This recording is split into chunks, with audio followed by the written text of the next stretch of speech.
नमः शिवाय। मैं हूं एस्ट्रोलॉजर के सिन्हा और मैं अपने इस यूट्यूब चैनल पर आप सभी का हार्दिक स्वागत करता हूं। साप्ताहिक राशिफल 25 अप्रैल से लेकर 1 मई कैसा बीतेगा मेष से लेकर मीन लगन वाले जातकों का, आइए हम इस वीडियो में समझते हैं। इस वीडियो को प्रारंभ करूं इससे पहले आपको बता दिया जाए कि ये प्रेडिक्शन केवल लगन के आधार पर देखना है।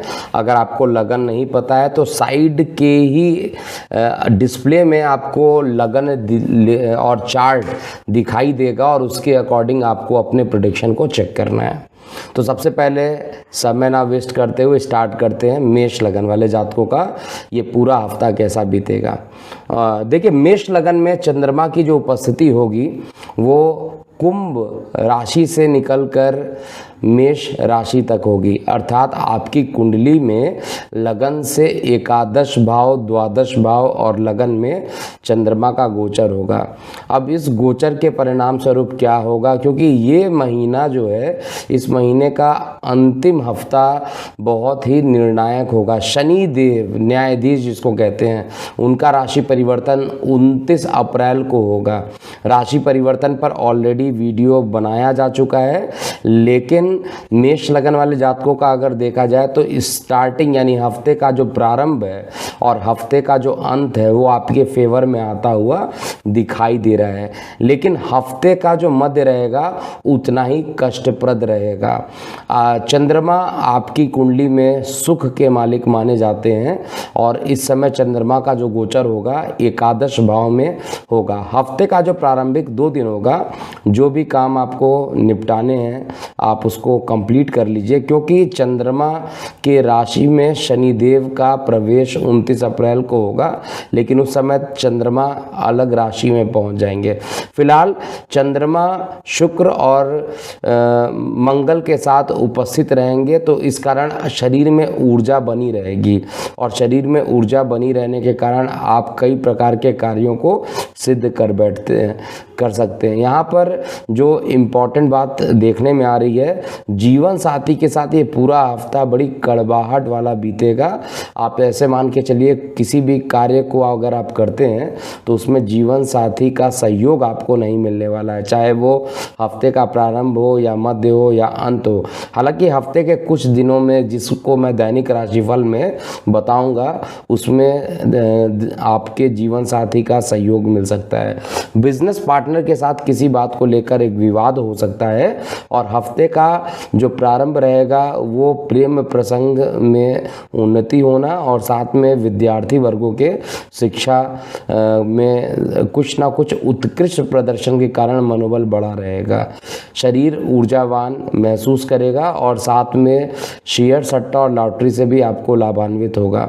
सबसे ज़्यादा परेशानी अगर मेष लगन में मुझे कहीं दिख रही है तो लगन में राहु का बैठना और साथ पे उस पर शनि की नीच दृष्टि 29 अप्रैल से पड़ेगी और इसी बीच जो चंद्रमा का गोचर होगा आपके लगन के से द्वादश में होगा और चंद्रमा सुख के मालिक है। माता के स्वास्थ्य में अकस्मात हफ्ते के मध्य में गिरावट आ सकती है और साथ में ट्रैवलिंग के योग भी बनेंगे और चंद्रमा का द्वादश में बैठना हाइपर एसिडिटी सामान्य रूप से उत्पन्न करता ही है। हफ्ते का मध्य किसी भी शुभ कार्य को प्रारंभ करने के लिए अच्छा नहीं है, लेकिन हफ्ते का प्रारंभ और हफ्ते का अंत जो रहेगा हर प्रकार की सुख सुविधाओं से परिपूर्ण रहेगा। तो ओवरऑल अगर देखा जाए, कार्य व्यवसाय की बात किया जाए तो कार्य व्यवसाय में हफ्ते के मध्य में अकस्मात ट्रैवलिंग के योग बनेंगे। ओवरऑल मित्र, रिश्तेदार सभी आपको सहयोगी सिद्ध होंगे, सहयोग करेंगे और धन के अर्जन में कुछ ना कुछ परेशानी हफ्ते के मध्य में दिखेगी। ओवरऑल कहा जाए तो हफ्ते का मध्य ही एक निगेटिव बन रहा है। इसके अलावा हर दिन जो रहने वाला है, यानी हफ्ते का प्रारंभ और अंत, ये आपके पक्ष में रहेगा। अब इस हफ्ते को क्या करना चाहिए जिससे कि रिजल्ट और अच्छा है, उसके लिए दैनिक राशिफल का सेगमेंट जरूर देखा कीजिए। फिलहाल वृषभ लगन की बात करते हैं। दूसरा लगन अर्थात वृषभ लगन, चार्ट आपको दिखाई दे रहा होगा। इस चार्ट में चंद्रमा जो है आपके लगन से दशम भाव से लेकर आपके द्वादश भाव में गोचर करेंगे और इस समय सब वृषभ लगन वाले जातकों में जो जीवन साथी के साथ साथ लड़ाई झगड़े या किसी प्रकार का डिस्प्यूट चल रहा था, अब वो ख़त्म हो गया है, लगभग ख़त्म हो गया है। क्योंकि जितने भी वृषभ लगन वाले जातक हैं उनके सप्तम स्थान पर जो केतु बैठा था वो अब हटकर छठवें घर में चला गया। रोग ऋण शत्रु इस पूरे हफ्ते ख़त्म रहेंगे। हफ्ते का प्रारंभ अच्छा है, हफ्ते का मध्य अच्छा है, हफ्ते का अंत जो रहेगा वो काफ़ी परेशानी भरा हुआ रह सकता है। जो भी काम आपको करना है हफ्ते के प्रारंभ में कर लीजिए। पराक्रम बढ़ा रहेगा और कार्यस्थल पर मान पद प्रतिष्ठा आपकी बढ़ेगी। शेयर सट्टा लॉटरी में एक बड़ा नुकसान हफ्ते के अंत में आते हुए दिखाई दे रहा है, इसलिए मैं यही सलाह दूंगा आपको पर्सनली कि शेयर सट्टा लॉटरी से थोड़ी सी दूरी बनाइए। वॉलिटिलिटी मार्केट में ऐसा ज़्यादा इस हफ्ते देखने को मिल सकता है। इसके अलावा सुख प्राप्ति के लिए आप कई प्रकार की चीज़ों यानी लग्जीरियस आइटम्स पर आप काफ़ी चीज़ें खर्च कर सकते हैं। बड़े भाई बहनों का सहयोग प्राप्त होगा, लेकिन हफ्ते का जो अंत रहेगा वो जितना भी आपने कमाया होगा उसको नुकसान करने की पूरी कोशिश करना है। यानी फाइनेंस जो है आपका पूरा बिगाड़ सकता है हफ्ते का अंत। हफ्ते के प्रारंभ में जितनी भी चीज़ें आप कर सकते हैं उसको अच्छे तरीके से कर लीजिए। अगर किसी डॉक्यूमेंट पे साइन करना है तो डॉक्यूमेंट पे साइन कर लीजिए। मकान खरीदना है, भूमि खरीद हफ्ते के प्रारंभ के 2 दिनों में ही निपटा लीजिएगा। हफ्ते का जो अंत रहेगा परेशानियों से परिपूर्ण रहेगा।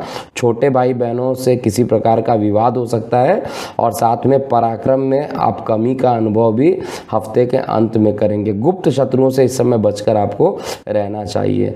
मिथुन लगन की बात करते हैं। देखिए, मिथुन लगन में इस हफ्ते चंद्रमा का गोचर जैसा कि चार्ट में भी आपको दिख रहा होगा, येलो कलर जो मैंने दिखाया है वो चंद्रमा का एंट्री है और जो मैंने ब्लू कलर दिखाया है वो चंद्रमा का एग्जिट पॉइंट है। चंद्रमा आपके भाग्य स्थान से लेकर आपके तृतीय, आपके एकादश भाव में रहेंगे और आपके द्वितीय भाव के मालिक भी होते हैं। तो धनेश का भाग्य में जाना निश्चित रूप से भाग्य से धन का आगमन होगा, लेकिन ये धन बहुत ज़्यादा टिक नहीं पाएगा। सबसे बड़ी प्रॉब्लम इस हफ्ते मुझे दिखाई दे रही है कि शनि का जो राशि परिवर्तन होगा वो आय के साधनों में कई प्रकार के रुकावटें उत्पन्न कर सकता है मिथुन लगन वाले जातकों के लिए, क्योंकि इनकी नीच दृष्टि आय के साधन पर जाकर पड़ेगी और उस समय चंद्रमा का गोचर भी लगभग आपके आपके एकादश स्थान पर ही रहेगा। तो ओवरऑल स्वास्थ्य के लिए स्किन सेंसिटिव हो सकती है इस पूरे हफ्ते। जिनकी स्किन ऑलरेडी सेंसिटिव है उनको विशेष ध्यान यहाँ पर रखना चाहिए। उदर संबंधित किसी प्रकार की परेशानियों का उत्पन्न हो जाना और संतान के पक्ष से किसी प्रकार का निराशा हाथ लगना या किसी प्रकार के निगेटिव समाचार का सुनना, ऐसा कुछ मिथुन लगन वाले जातकों के लिए हो सकता है। लेकिन आप अगर यहाँ पर कुछ उपाय कर लें जिससे कि आपके संतान पर किसी प्रकार की कोई परेशानी उत्पन्न ना हो तो ज़्यादा अच्छा रहेगा। दुर्गा सप्तशती का पूरा पाठ, कवच, अर्गल और कीलक तीनों का ही पाठ प्रतिदिन पूरे हफ्ते करेंगे तो आपके लिए ये पूरा हफ्ता अत्यंत श्रेष्ठ बनेगा। नहीं तो शनि का राशि परिवर्तन होते ही आपको कुछ ना कुछ परेशानी देगा। नौकरी व्यवसाय में हफ्ता सामान्य रूप से अच्छा रहेगा, जिसमें मैं कोई कमी नहीं देख पा रहा हूँ, लेकिन कुछ ना कुछ परेशानी हफ्ते के अंत में आते आते ज़रूर दिखाई दे रही है। प्रेम प्रसंग में भी निराशा हाथ लगेगी और आय के साधनों में जो अर्जन है, जो आय के साधनों को आप कहा जाए जिसमें टेंडेंसी होती है कि इनकम स्रोत को बढ़ाने के चक्कर में अगर किसी ने शॉर्टकट कदम उठा लिया, अर्थात शेयर सट्टा लॉटरी में ज़्यादा इन्वॉल्वमेंट अगर कर लिया तो काफ़ी बड़ा नुकसान हो सकता है। विशेष ध्यान दीजिएगा। कर्क लगन की बात करते हैं। देखिए, कर्क लगन में चंद्रमा का जो गोचर होगा इस समय वो आपके लगन से अष्टम भाव से निकलकर नवम और दशम भाव में होगा। अष्टम का चंद्रमा बिल्कुल अच्छा परिणाम नहीं देगा। हफ्ते का प्रारंभ ही आपको टेंशन में दे सकता है। अकस्मात शेयर सट्टा लॉटरी में किसी प्रकार का नुकसान हो सकता है, लेकिन वही नुकसान आपको प्रॉफिट में बदल जाएगा। धीरे धीरे हफ्ते के अंत तक आते आते आप प्रॉफिट में आ सकते हैं। इसके अलावा कार्यस्थल पर आपके कार्यों की सराहना की जाएगी और आपके नेतृत्व करने की जो क्षमता है उसकी सराहना सभी लोग करेंगे। दुश्मन जो रहेंगे यानी गुप्त शत्रु जो रहेंगे इस हफ्ते ख़त्म हो जाएंगे। हफ्ते का प्रारंभ बिल्कुल अच्छा नहीं है, लेकिन हफ्ते का मध्य और हफ्ते का अंत हर तरीके से आपके लिए अच्छा रहेगा। कर्क लगन वाले जातकों के लिए एक तो इंट्यूशनल पावर बहुत तेज़ी से बढ़ने वाली है। अगर आपने कोई इंट्यूशनल आ रहा है तो इसको आप बड़ी सतर्कता से लीजिएगा, बहुत ही सीरियसली लीजिएगा, क्योंकि यहाँ पर जो इंट्यूशन आपके अंदर आएगा वो सत्य होता हुआ भी दिखाई देगा। शनि आपने कारक भाव में जा रहे हैं और 29 अप्रैल को जब ये कारक भाव में जाएंगे तो भले ही नीच दृष्टि आपके जॉब पर देंगे, जहाँ पर केतु ऑलरेडी जॉब को ख़त्म करने के लिए बैठा है या स्थान परिवर्तन करने के लिए बैठा है, तो जॉब को लेकर कुछ परेशानियों का सामना करना पड़ सकता है। स्थान इत्यादि के परिवर्तन होने की संभावना भी यहाँ दिख रही है, लेकिन ओवरऑल रिजल्ट जो होगा वो आपके फेवर में ही आता हुआ दिखाई देगा। जो भी चीज़ें होंगी इस हफ्ते वो आप ये मान के चलिएगा कि आपके फेवर में ही होने वाली है, लॉन्ग टर्म व्यू अगर आप चेक करते हैं। इसके अलावा संतान से सुख की अनुभूति मिलेगी, प्रेम प्रसंग सामान्य से अच्छे चलेंगे और साथ में आपका जो प्रेम प्रसंग रहेगा वो बढ़ेगा। लेकिन आप कितना भी मेहनत कर लीजिए सुख की अनुभूति से थोड़ा वंचित रहेंगे। वाहन चलाते समय इस हफ्ते विशेष रूप से ध्यान दीजिए, अकस्मात दुर्घटना होने की संभावना भी यहाँ पर बन रहे हैं और धन के संचार में कुछ परेशानियाँ अगर थी तो वो परेशानियाँ ख़त्म होंगी। सिंह लगन की बात किया जाए तो सिंह लगन जैसा कि आप चार्ट में देख रहे हैं, सिंह लगन में इस समय जो चंद्रमा का गोचर होगा इस पूरे हफ्ते आपके सप्तम, अष्टम और नवम भाव में होगा। तो सप्तम में चंद्रमा रहेगा, बहुत खराब परिणाम नहीं देगा, अच्छा ही परिणाम देगा। इसके अलावा नवम में रहेगा तो भी अच्छा देगा, अर्थात आपके कुंडली में देखा जाए तो हफ्ते का जो प्रारंभ है और अंत है वो आपके लिए अच्छा रहेगा। हफ्ते का जो मध्य रहेगा हर प्रकार की परेशानियों से परिपूर्ण रहने वाला है। जो लोग विद्यार्थी वर्ग हैं, शिक्षा अध्ययन करने के लिए बाहर जाना चाहते हैं और वो अप्लाई कर रहे हैं, बार बार उनके वीज़ा या किसी प्रकार की परेशानी उत्पन्न हो जा रही है, या तो एग्ज़ामिनेशन क्रैक नहीं हो पा रहा है या तो परेशानियां किसी ना किसी तरीके से डायरेक्ट इनडायरेक्टली आ रही है, उनके लिए इस हफ्ते कुछ रिलैक्सेशन मिलता हुआ मैं देख पा रहा हूँ। ओवरऑल सूर्य का शनि का जो राशि परिवर्तन 29 अप्रैल को होगा वो आपके लग्नेश सूर्य के रिस्पेक्ट में कहा जाए तो एकादश स्थान पर रहेंगे। एकादश स्थान पर रहना आपके लिए आय के साधन को बढ़ाएंगे, लेकिन जीवन साथी के साथ किसी ना किसी प्रकार का विवाद बढ़ सकता है और आय के साधनों में कुछ स्ट्रगल भी करने को मिलेगा। हफ्ते के प्रारंभ में आय के साधन में कुछ ना कुछ रुकावट देखने को मिलेगा, मध्य सबसे परेशान करने वाला होगा और हफ्ते का अंत आते आते आय के साधन बढ़ जाएंगे। शरीर जो रहेगा स्वास्थ्य के पॉइंट ऑफ व्यू से देखा जाए तो स्वास्थ्य अकस्मात खराब होने की संभावना ज़्यादा दिखाई दे रही। जिनके हड्डियों में दर्द ज़्यादा रहता है और सिंह लगन के जातक हैं उनके हड्डियों में दर्द और ज़्यादा बढ़ते हुए मैं देख पा रहा हूँ। इसके अलावा मान पद और प्रतिष्ठा या कहा जाए आत्मविश्वास जो होता है शरीर के अंदर, इस हफ्ते थोड़ी सी कमी एहसास हो सकता है इसका, लेकिन आपको दुर्गा सप्तशती का पाठ कीजिए और आदित्य हृदय स्रोत का पाठ कीजिए जिससे कि ये पूरा हफ्ता आपके लिए अच्छा बीते। प्रेम प्रसंग में भी सफलता आपको मिलेगी और कार्य व्यवसाय को लेकर कुछ रुके हुए डील यहाँ पर पूरे होते हुए दिखाई देंगे, चाहे उनके ज्वाइनिंग लेटर की बात हो, चाहे उनके अपॉइंटमेंट लेटर की बात हो या आपके किसी इंटरव्यू में सिलेक्शन होने की बात हो, हर चीज़ आपके फेवर में आता हुआ दिखाई दे रहा है। लेकिन फिर भी पराक्रम में थोड़ी कमी हो सकती है, उपाय ऑलरेडी मैंने बता दिया है। अब हम कन्या लगन की बात करते हैं। देखिए कन्या लगन में चंद्रमा का जो गोचर रहेगा आपके लगन के सापेक्ष में 6वें, 7वें और 8वें घर में रहेगा, तो कन्या लगन में ये हफ्ता बहुत ही खराब बीतने वाला है। चंद्रमा 6वें घर में जाएगा, बिल्कुल अच्छा परिणाम नहीं देगा। 7वें घर में थोड़ा रिलैक्स करेगा, 8वें घर में पुनः एक प्रकार से जल दुर्घटना की योग बनाता है। तो अगर कोई भी काम करना है तो हफ्ते के मध्य में ही कीजिए। कन्या लगन का ये हफ्ता थोड़ा संघर्षपूर्ण हो सकता है, कोई भी काम एक बार में नहीं बनेगा और उस पर अगर कोई कोर्ट कचहरी के केस आपके ऊपर चल रहे हैं तो वो भी इस समय आपके पक्ष में आता हुआ नहीं दिखाई दे रहा है। विदेशों से हालांकि लाभ लाभान्वित होंगे। ऑनलाइन कोई काम करते हैं तो उसमें लाभ आपको मिलेगा।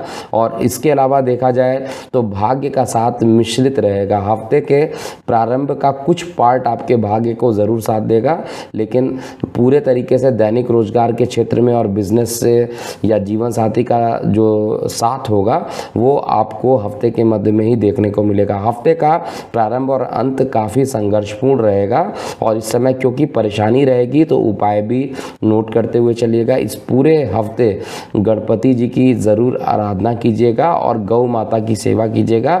ऐसा करने से आपका ये जो हफ्ता है वो अच्छा हो सकता है। हालांकि पराक्रम में कोई कमी नहीं रहेगी, शरीर में ऊर्जा रहेगी, लेकिन परेशानी की बात ये रहेगी कि आप इनपुट तो कर रहे हैं, पूरा मेहनत कर रहे हैं, लेकिन आउटपुट उसके अनुरूप ना आने से मन थोड़ा निराशा हो सकता है। मन के अंदर थोड़ा निराशा हो सकती है या निराशावादी विचार आ सकते हैं, लेकिन आपको अपने हिम्मत को नहीं छोड़ना चाहिए और आपका मान पद और प्रतिष्ठा धीरे धीरे आने वाले समय में बढ़ेगा। तुला लगन की बात किया जाए तो तुला लगन में चंद्रमा का जो गोचर होगा, आपको चार्ट में भी दिखा रहा हूँ, आपके लगन के रिस्पेक्ट में पंचम, छठे और सातवें घर में होगा। चंद्रमा आपके दशमेश होते हैं, आपके दशमेश होते हैं और दशमेश होकर ये पंचम में जाएंगे तो बिजनेस डील एक या बिजनेस में किसी प्रकार का फ़ायदा होना या नौकरी व्यवसाय को लेकर आपके कार्यों की सराहना ज़रूर हफ्ते के प्रारंभ में होगा। प्रेम प्रसंग बढ़ेगा और प्रेम प्रसंगों में गंभीरता भी आएगी। विद्यार्थी वर्गों को शिक्षा में उत्कृष्ट प्रदर्शन मिलेगा और उनको उस कारण उनका आत्मविश्वास जो रहेगा वो काफ़ी बढ़ता हुआ दिखाई दे रहा है। लेकिन परेशानी जो होगी वो हफ्ते के मध्य में होगी।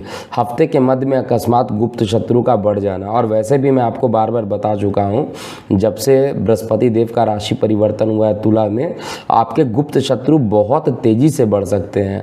आपको अपने गुप्त शत्रुओं पर अगर काबू करना है तो आपको बहुत ध्यान देना होगा, क्योंकि गुप्त शत्रु इस समय आपकी मान पद और प्रतिष्ठा को बर्बाद कर सकते हैं। अपनी कोई भी कॉन्फिडेंशियल बातें पब्लिकली लीक मत कीजिए, नहीं तो परेशानी बढ़ सकती है। इस बात का विशेष रूप से ध्यान देंगे। हफ्ते का जो अंत रहेगा कार्य व्यवसाय के लिए भी अच्छा, भाग्य का साथ भी मिलेगा। शेयर सट्टा लॉटरी से भी लाभान्वित हो सकते हैं और मानसिक रूप से जो परेशानियां चल रही थी उन परेशानियों से भी आप बाहर निकल के आ जाएंगे।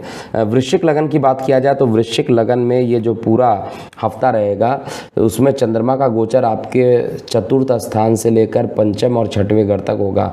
हफ्ते का प्रारंभ क्योंकि आपके भाग्य के मालिक होते हैं वृश्चिक लगन में, तो भाग्येश का सुख स्थान पे जाना भाग्य में वृद्धि करेगा और भाग्येश का पंचम में जाना, एक त्रिकोण का मालिक दूसरे त्रिकोण में जाना, ये भी शुभ रहेगा। विशेष रूप से विद्यार्थी वर्गों के लिए हफ्ते का मध्य काफ़ी अच्छा रहेगा। कुल मिलाकर कहा जाए तो हफ्ते का प्रारंभ और हफ्ते का जो मध्य है वो आपके फेवर में रहेगा, लेकिन सबसे ज़्यादा परेशानी हफ्ते के अंत में आते हुए दिखाई दे रही है। हफ्ते के अंत में कई बनते हुए काम बिगड़ जाएंगे और माता पिता में से किसी एक की तबीयत ज़्यादा खराब होगी, जिससे कि मानसिक रूप से आप पीड़ित हो सकते हैं। लेकिन ओवरऑल कहा जाए तो हफ्ते का जो 5 दिन प्रारंभ का है वो आपके फेवर में रहने वाला है। सुख की प्राप्ति होगी। अगर कोई पेमेंट आपका फंसा हुआ है तो वो पेमेंट भी आपके मिलते हुए दिखाई दे रहे हैं और साथ में प्रेम संबंधों में भी मधुरता आएगी। जीवन साथी का सहयोग मिलेगा। हफ्ते का प्रारंभ और मध्य हर तरीके से अच्छा रहेगा, चाहे वो कार्य व्यवसाय की बात किया जाए, चाहे वो धन के संग्रह की बात किया जाए। हफ्ते का जो अंत रहेगा अकस्मात किसी प्रकार से एसिडिटी का बढ़ जाना, उदर संबंधित परेशानियों का बढ़ना, ये आपको आगे चलकर परेशान कर सकता है। ओवरऑल कंडीशन अभी भी आपके फेवर में रहेगी और शनि का जो राशि परिवर्तन होगा वो भी आपके लिए अच्छा रहेगा। विशेष रूप से जिनके ऊपर लीगल केसेस चल रहे हैं उनके लिए भी ये अच्छा समय आता हुआ दिख रहा है। अब बात करते हैं धनु लगन वाले जातकों के लिए। देखिए, धनु लगन वाले जातकों का जो चंद्रमा का गोचर रहेगा वो आपके लगन के सापेक्ष तृतीय से लेकर पंचम भाव में होगा और चंद्रमा छठवें घर के 8वें घर के मालिक ज़रूर होते हैं, लेकिन अष्टमेश का दोष चंद्रमा को सूर्य को कभी भी नहीं लगता है। इस कारण से आपका जो मान पद और प्रतिष्ठा रहेगा वो हफ्ते के प्रारंभ में बढ़ेगा। हफ्ते का प्रारंभ भी अच्छा, हफ्ते का मध्य भी अच्छा, हफ्ते का अंत भी अच्छा।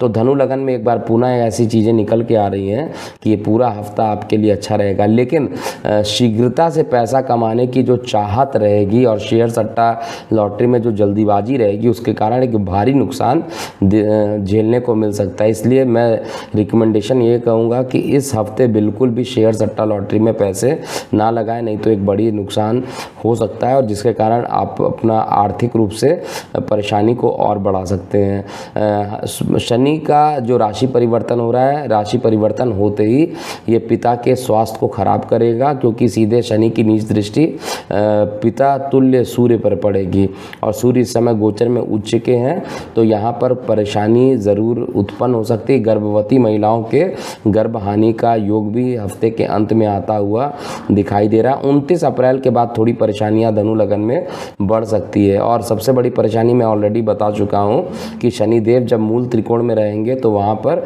मस्तिष्क में उदर संबंधित या उदर संबंधित कुछ ना कुछ परेशानियां ज़रूर आपको दे सकते हैं। इसलिए बेहद सावधानी रखिए, स्वास्थ्य के प्रति सचेत हो जाइए और स्वास्थ्य के प्रति सचेत रहिए। इसके अलावा कार्य व्यवसाय को लेकर, धन को लेकर, प्रेम प्रसंग को लेकर कोई बहुत ज़्यादा परेशानी मैं नहीं देख पा रहा हूँ, लेकिन विद्यार्थी वर्गों के शायद एकाग्रता में थोड़ी कमी हो सकती है, लेकिन ओवरऑल परिणाम अच्छा रहेगा। अगर स्वास्थ्य को आपने मेंटेन करके रख लिया इस पूरे हफ्ते तो ये पूरा हफ्ता आपके फेवर में आ जाएगा। मकर लगन की बात किया जाए तो मकर लगन में चंद्रमा का जो गोचर होगा वो आपके लगन के सापेक्ष में द्वितीय, तृतीय और चतुर्थ भाव में चंद्रमा का गोचर होगा और चंद्रमा आपके सप्तमेश होते हैं, मारक होते हैं, लेकिन चंद्रमा का द्वितीय भाव में बैठना परिवार में विवादों का कारण बना सकता है। जल संबंधी दुर्घटनाओं का योग बनाएगा। दूषित जल या गर्म जल से दुर्घटना होने की संभावना यहाँ पर हो सकती है। इस समय किसी प्रकार की कोई यात्रा करने से आपको बचना चाहिए। हफ्ते का जो प्रारंभिक 2 दिन रहेगा वो काफ़ी कठिनाई वाला हो सकता है, उसके बाकी 5 दिन जो बच रहे हैं वो आपके फेवर में आते हुए दिख रहे हैं। चाहे वो आपके पराक्रम की बात कर लिया जाए, चाहे वो आपके धन की बात किया जाए, लेकिन नौकरी और व्यवसाय में स्थान परिवर्तन के पूरे योग यहाँ पर दिख रहे हैं। मैं बार बार रिकमेंड यही कर रहा हूँ कि इस समय, क्योंकि शनि का राशि परिवर्तन आपके सुख स्थान पर नीच दृष्टि डालने वाला है, इसलिए हार्ट से संबंधित जो लोग पेशेंट हैं उनके हार्ट में सर्जरी होने की संभावना पूरा अभी भी इस हफ्ते बना हुआ है और इसके अलावा सुख की थोड़ी कमी आप ज़रूर महसूस करेंगे। तो इसलिए अगर आप चाहते हैं कि ये पूरा हफ्ता अच्छा बीते तो गौ माता की सेवा कीजिए और साथ में आपको प्रतिदिन शनि का बीज मंत्र जो है कर लेना चाहिए। शनिवार को इस हफ्ते फास्ट ज़रूर रखिएगा। हफ्ते का मध्य और हफ्ते का अंत अच्छा रहने वाला है, लेकिन जिनके विवाह होने वाले थे उनके विवाह में किसी प्रकार का विलंब या बाधा उत्पन्न होते हुए मैं देख पा रहा हूँ। अंतिम 2 लगन की बात किया जाए, अर्थात कुंभ लगन की और मीन लगन की, तो पहले कुंभ लगन की बात करते हैं। देखिए, कुंभ लगन में चंद्रमा का जो गोचर रहेगा वो आपके लगन में, फिर लगन से द्वितीय भाव और तृतीय भाव में रहेंगे और चंद्रमा 6वें घर के मालिक है, लेकिन गोचर में चंद्रमा को 6वें घर का भी दोष नहीं लगता है, इसलिए चंद्रमा लगन में ज़रूर रहेंगे और चंद्रमा का लगन में बैठना शुक्र के साथ और मंगल के साथ जो ये युति कर रहे हैं वो निश्चित रूप से आपके लिए थोड़ा चिंता वाला कारण स्टार्टिंग हो सकता है और परिवार मतलब आपके जीवन साथी के साथ या बिजनेस पार्टनर के साथ किसी बात को लेकर विवाद स्टार्टिंग से ही देखने को मिलेगा हफ्ते के प्रारंभ से। हफ्ते का जो मध्य रहेगा कंपैरेटिवली अच्छा रहेगा, विशेष रूप से धन अर्जन के लिए हफ्ते का जो मध्य रहेगा वो आपके लिए काफ़ी अच्छा परिणाम देने वाला है। परिवार में खुशियों का वातावरण भी हफ्ते के जो मध्य में आपको दिखाई देगा। कुल मिलाकर हफ्ते का जो मध्य है वो आपके लिए सर्वश्रेष्ठ सिद्ध होगा। विद्यार्थी वर्गों के लिए विद्या अर्जन में कुछ सफलता यहाँ पर मिलेगा और साथ में आत्मविश्वास भी उनका बढ़ेगा, लेकिन आपका खुद का जो पराक्रम है उसमें थोड़ी कमी होगी। ऊर्जावान थोड़ा कम महसूस करेंगे इस हफ्ते और विशेष रूप से जब शनि की नीच दृष्टि पड़ेगी तो यहाँ पर गुप्त शत्रु बहुत जल्दी एक्टिवेट हो जाएंगे और आपके मान पद और प्रतिष्ठा को नुकसान पहुँचा सकते हैं। आप अपनी किसी भी कॉन्फिडेंशियल बातों को किसी के साथ शेयर नहीं कीजिए, नहीं तो परेशानी बहुत ज़्यादा बढ़ सकती है। शेयर सट्टा लॉटरी से पूरे तरीके से इस हफ्ते अगर आप बचे रहिए तो ज़्यादा अच्छा रहेगा। इस हफ्ते एक बड़ा नुकसान शेयर सट्टा लॉटरी में हो सकता है। है। पॉजिटिव एंड में केवल हफ्ते का मध्य है जिसमें आप कोई भी काम कीजिएगा उसमें सफलता मिलेगा, और प्रेम प्रसंग में एक नया मोड़ आपको इस हफ्ते ज़रूर दिखाई देगा जो आपके फेवर में होगा। अंतिम लगन की बात किया जाए अर्थात मीन लगन वाले जातकों के लिए, तो मीन लगन वाले जातकों के लिए पूरा हफ्ता जो रहने वाला है वो चंद्रमा का गोचर आपके द्वादश लगन और साथ में द्वितीय भाव में रहेगा। तो चंद्रमा का जो गोचर द्वादश भाव में जाएंगे, चंद्रमा आपके लिए एक अच्छा परिणाम नहीं देंगे द्वादश में, यानी हफ्ते का जो प्रारंभ रहेगा वो किसी ना किसी प्रकार के खर्च से लेकर होगा, चाहे उधर संबंधित किसी प्रकार की परेशानी हो या विद्यार्थी वर्ग हो या आपके संतान के लिए किसी प्रकार का फीस सबमिट करना हो या किसी प्रकार का खर्च हो, अकस्मात खर्च। फीस तो एक रेगुलर खर्च होता है लेकिन अकस्मात एक बड़ा खर्च आ जाना ये हफ्ते के प्रारंभ में दिखाई दे रहा है। लेकिन हफ्ते का जो मध्य है और हफ्ते का जो अंत है वो आपके फेवर में रहेगा। हफ्ते के अंत में किसी प्रकार के जल वाले क्षेत्र से जाने से बचना चाहिए, कोई जल दुर्घटना होने की संभावना बन रही है। लेकिन हफ्ते का जो मध्य है और हफ्ते का अंत ओवरऑल आपको शानदार परिणाम यहाँ देगा। नए प्रकार के व्यापारिक समझौतों को करना हो तो वो भी आपके लिए अच्छा रहेगा, और साथ में माता पिता दोनों का सहयोग इस समय मिलेगा। स्वास्थ्य सामान्य रूप से अच्छा रहेगा, लेकिन जिनको किडनी से संबंधित परेशानी लगातार रहती है उनको विशेष रूप से यहाँ पर ध्यान देना चाहिए। स्किन में सेंसिटिविटी हो सकती है, और सेंसिटिव स्किन जिनका है मीन लगन वाले जातकों का, उनको कुछ ज़्यादा ही परेशानियों का अनुभव इस हफ्ते करना पड़ सकता है। भाग्य सामान्य से अच्छा साथ देगा, लेकिन पैतृक संबंधी मामलों में आपको कुछ ना कुछ परेशानियों का अनुभव भी हफ्ते के अंत तक आते आते महसूस होगा। ओवरऑल जो परिवार में शनि की जो नीच दृष्टि पड़ेगी वो धन को अर्जित करने की जगह धन को एक बड़ा नुकसान पहुंचा सकती है, और ये बड़ा नुकसान शेयर सट्टा लॉटरी के कारण भी हो सकती है। इसलिए हफ्ते के अंतिम दिन किसी प्रकार का रिस्क ट्रेडिंग मत कीजिएगा। तो ये था पूरा मेष से लेकर मीन लगन वाले जातकों का ये पूरा हफ्ता कैसा बीतेगा, अर्थात 25 अप्रैल से लेकर 1 मई 2022 कैसा बीतेगा। अभी के लिए इतना ही। आप अपनी प्रतिक्रियाएं कमेंट बॉक्स में ज़रूर लिखिएगा। इसके अलावा इस हफ्ते के बाद मेरी ट्रैवलिंग स्टार्ट हो जाएगी, और 2 मई को मैं चंडीगढ़ में होटल माउंट व्यू में अवेलेबल रहूँगा, जयपुर में 4 तारीख को होटल मानसिंह में अवेलेबल रहूँगा, 6 अप्रैल को होटल एल डोराडो में अवेलेबल रहूँगा अहमदाबाद में, और 8 से 10 तक कॉर्पोरेट ऑफिस मुंबई दादर में अवेलेबल रहूँगा अपने कुंडली एक्सपर्ट के, और 15 को होटल मैरियट में लखनऊ में अवेलेबल रहूँगा। तो जिनको भी अपने कंसल्टेशन चाहिए आप हमारे कस्टमर केयर नंबर 9818318303 पर संपर्क कर सकते हैं। अभी के लिए इतना ही। मैं हूँ एस्ट्रोलॉजर के एम सिन्हा। ओम नमः शिवाय।